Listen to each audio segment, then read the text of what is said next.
আসসালামু আলাইকুম এভরিওয়ান, তোমরা সবাই কেমন আছো? আশা করি সবাই ভালো আছো, আমিও ভালো আছি। তো তোমাদের মাঝে আমি আবারও নিয়ে চলে আসলাম বদনা নসিব, লেখিকা রিমঝিম রিমা, পর্ব সংখ্যা ৫ম। আর কণ্ঠে শোনাচ্ছি আমি সাকিবা ইসলাম। তো চলো দেরি না করে শুরু করি আজকের ৫ম পর্ব। অবশেষে ক্লাস শেষ করে গেট দিয়ে যেই বের হইতে যামু, অমনি মনে পইরা গেল, আল্লাহ খবিশটা আবার রাস্তায় নাই তো। উকি দিয়া এদিক ওইদিক তাকাইতেছি, না আশেপাশে নাই কাল নাকটাই। বাহ, গুড। এইবার সোজা হইয়া দাঁড়াইলাম। দাঁড়াইয়াই ওড়নাটা বাম হাতে লইয়া একটা নাচুনি দিছি, ইয়ে। বিশ্বাস করো বইনেরা, আমি ভালোভাবেই তাকাইয়া দেখছিলাম রাস্তায় ওই বলদটা কেন, একখান কাউয়া কুত্তা কিছুই ছিল না। যেই ঘুইরা সামনে তাকামু আর কপালে খাইছে একটা টাক। আমি কপালে হাত বুলাইতে বুলাইতে চোখটা থায় কই। কেউ একজন বলল, what what are you same me? আমি, এ বইরা বেড়ের আদিক্ষেতা, চেহারা বুড়ি সাজতে চাই সুরি। কি সাজনটাই না দিছে, ঠোঁটে কাল্লা লিপস্টিক দিছে, চোখে কাজল, ধুরু না না, আইলাইনার মাস্কারা কি সব দিছে। সত্যি কথা বলতে আধুনিক যুগের এই সব সাজুনি গুজুনির নাম আমার পরিচিত না। আমি নিজে দেহার মধ্যে দিয়েই চোখে কাজল আর ঠোঁটে মাঝে মাঝে হালকা লাল বা পিঙ্ক লিপস্টিক আর ফেসে অ্যালার্জির সমস্যা দেখা কিছুই দেই না সহজে, ভয় পাই। তো যাওগা, ওনার কথা আর কি কইতাম। আমি জাস্ট খুঁজতাছি যে কোনো অংশ বাকি আছে কিনা সাজার। কেউ একজন কইতাছি, এই কারণ ওনারে আন্টি ডাকমু নাকি আপস ডাকমু সেইটা নিয়ে চিন্তা করতাছি। এই মেয়ে কানা নাকি তুমি? আমি, হ্যাঁ, চোখটাও বুঝি গেছে ওনার। কি কইলেন? আমি কানা কেন হইতে যামু? ফর্সা না কন, অ্যাটলিস্ট শ্যামলা তো কন। ওই আন্টিটা বলল, জাস্ট স্টপ ইট। এই সামান্য একটা স্কুলের বাচ্চা মেয়ে হয়ে তুমি কলেজে ঢুকছো কোন সাহসে? ওই আন্টিটা আবার চিল্লায় বলল, হোয়াই?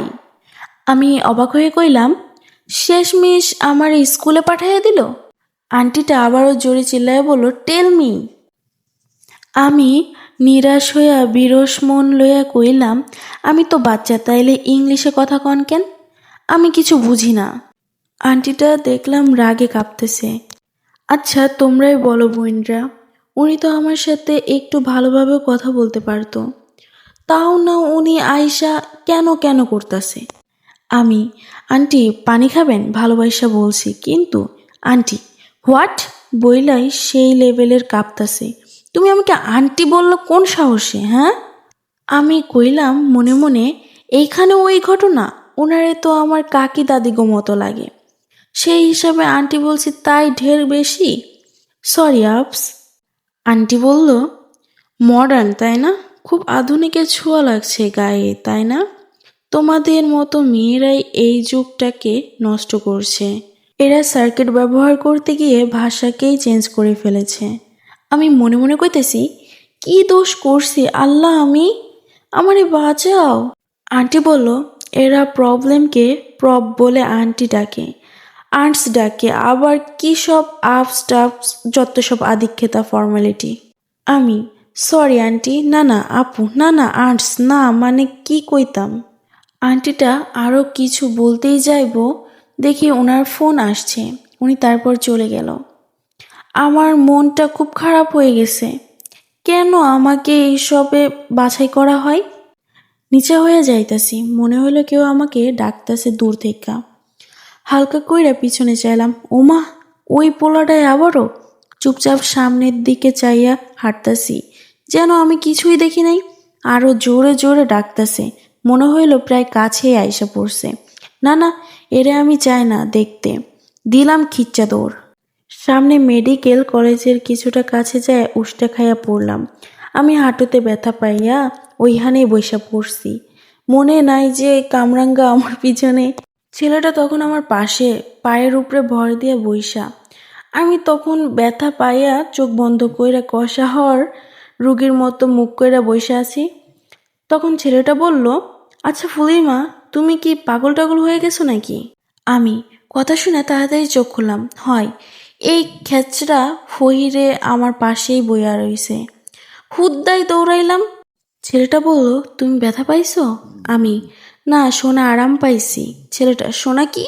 আমি মনে মনে কইলাম, কইতাম না। তারপরের কিছুক্ষণই আমি আমতা আমতা করে বললাম, ইয়ে মানে, না তো, ব্যথা পাই নাই তো, ঠিক আছি। ছেলেটা তারপর বলল, তাহলে তুমি এইভাবে দৌড় দিলা কেন? আমি কইলাম, অন কি কমু, তোর লাইগাই তো দৌড় দিছি। শেষরা পাঙ্গাস খালি আমার পিছে ঘোরে, মনটাই যায় ড্রেনের পানিতে ফিক্কা মারি। ছেলেটা আমার ঘাড়ে হাত দিয়ে বলল, বলো। আমি, কি কমু, তুই হাত সরা খাচ্চরনি। আবল তাবল কইতাছি, আসলে আমি প্রতিদিন জিম করি, শুটিং করি, জগিং করি। ছেলেটা আবার আমার দিকে ভালা কইরা চাইয়া আমি, মনটাই চাইতাছে ফাঁকা মুখের ভিতরে খাকের গুড় ঢুকাইয়া দিতে। ছেলেটা আবার বলল, ও আমার বানিসার মা, তুমি তাও আবার এই শরীরে জিম? আচ্ছা যাকগে, ছাড়ো, জিম তো বুঝলাম, কিন্তু শুটিং কি?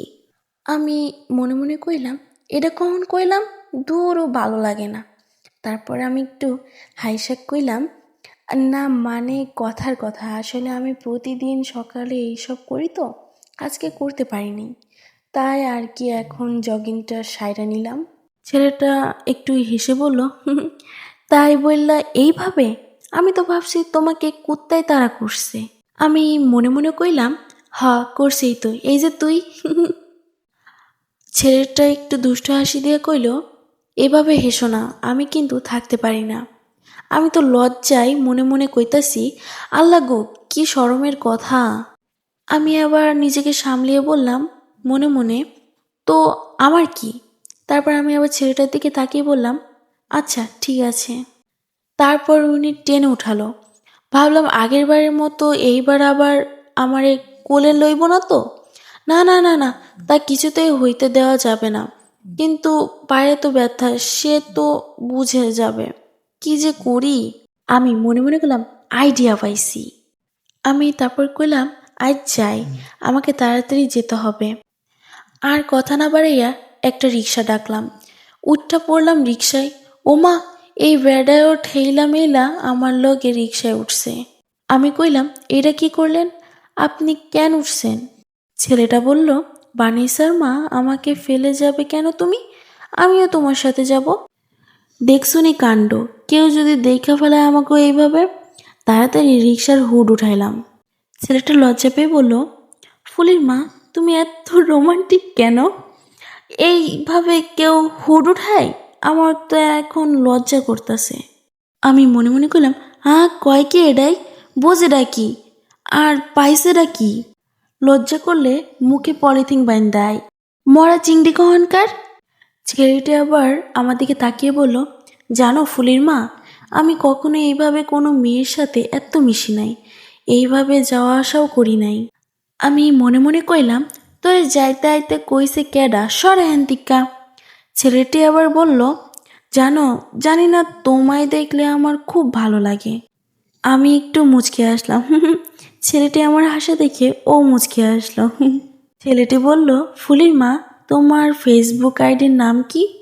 আমি তো শুনে শর্ট খাইছি। ওয়াল্লা, কয় কি? এমনি রাস্তায় জ্বালাই, অখন কি ফেসবুকেও জ্বালাইতে চাই? দিতাম না, সর হ্যান্তিকা। ছেলেটা, কি হলো, কিছু বলো। আমি কইলাম, বিশ্বাস করেন, আমি ফেসবুকের নামও ঠিক মতো জানি না, ওটা দিয়ে কি করে তাও কইতে পারি না। আমি হাত জোর কইরা কইতাছি, ব্যাস হইয়া গেল। কি যে কমু, অখন হেডাই বুইলা গেছি। আর আমি অমন হাত জোর কইরা বা রইছি কেন? হাত সরাইয়া ঠিক মতো বসলাম। ছেলেটা আবার আমার দিকে তাকিয়ে বলল, ফুলির মা, তুমি এমন রিয়াক্ট করছো কেন? আমি তো শুধু চেয়েছি, খেয়ে তো আর ফেলবো না। আর তোমার ঢং করা হয়ে গেলে আইডির নাম বলো। আমি মনে মনে করলাম, আমি তো মুখ জিন্দেগি তো খুলুম না, দেখি তুই কেমনে পারস, কারণ আই এম চালাক। ছেলেটা একটু হেসে বলল, ওহো, আমি কেমনে ভুলে গেলাম, তোমার আইডির নাম তো নিশিরাতে বদনা হাতে। প্রোফাইল পিকে দেখছি যে তুমি বদনা হাতে বাথরুমের সামনে দাঁড়ায় আছো। আমি ভাবুক হয়ে কইতাছি, কি? কই না তো, আমার আইডির নাম তো রিমঝিম রিমা, আর প্রোফাইল পিক তো একটা বাচ্চার যার গায়ে অসংখ্য ময়ূরের পালক। বুঝছো কিছুনি তোমরা, আমি যে চালাক না, ফতমে আব্বা শশাই হেইডাই প্রমাণ কইরা দিল। ছেলেটা দেখো তো এইটা কি না, এরই মধ্যে সার্চ দিয়া বাইরও করে ফেলাইছে, ফটকা কথাকার। আমি আবেগে কইলাম, হয় হয় হয়, মনে পড়ছে। ছেলেটা আমার কথা শোনা। আমি তো প্রায় কান্দারি অবস্থায়। ছেলেটা, ফুলের মা রিকোয়েস্ট দিছি, অ্যাকসেপ্ট না করলে কিন্তু তোমার আইডি হ্যাক কইরা ফেলামো। আমি কইলাম, ওরে মীর জাফর, তোরে আইডির নাম কইরা দিলাম মাইনকার চিপাই পইরা, তাও এখন কস না অ্যাকসেপ্ট করলে হ্যাক করবি।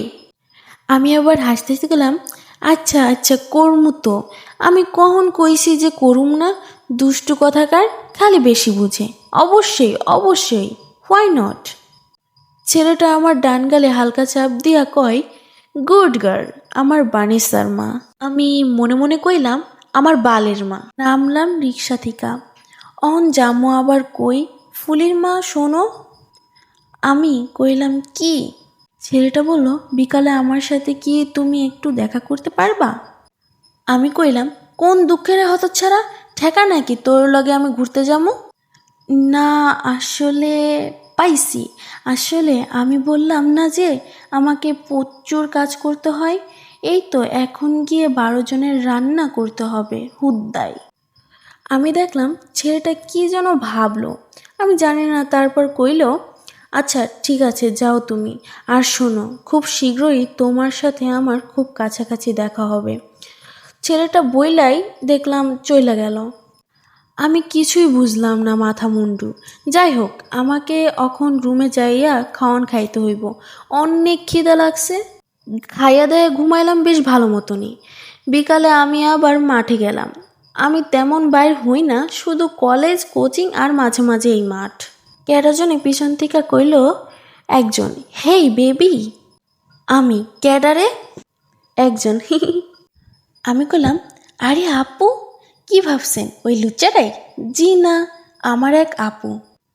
আপনারা কি আমার ওই পোস্টটা পড়ছিলেন, যেখানে আমি একটা গুয়ের ইমোজি দিয়া বলছিলাম যে এইটা গু? আমি আগে জানতাম না, চকলেট ফকলেট ভাবছিলাম। তো যেই আপুরে এই ইমোজিটা না জানাইয়া দিছিলাম, আবার জিগাইছিলাম মজা কিনা, যার থেকে ব্লক খাইছি সেই আপুটা। কতক্ষণ খ্যাতমার্কা ভাবে হাগিং করলাম, তারপর দুটায় কতক্ষণ ঘোরাফেরা করলাম, সন্ধ্যার আগেই বাসায় আসলাম। কিন্তু কি, বাসার সবাইরে দেখা মনে হইল গোল মিটিংয়ে বসছে।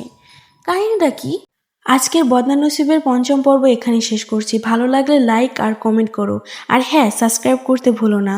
দেখা হচ্ছে নেক্সট পার্টে। আল্লাহ হাফেজ।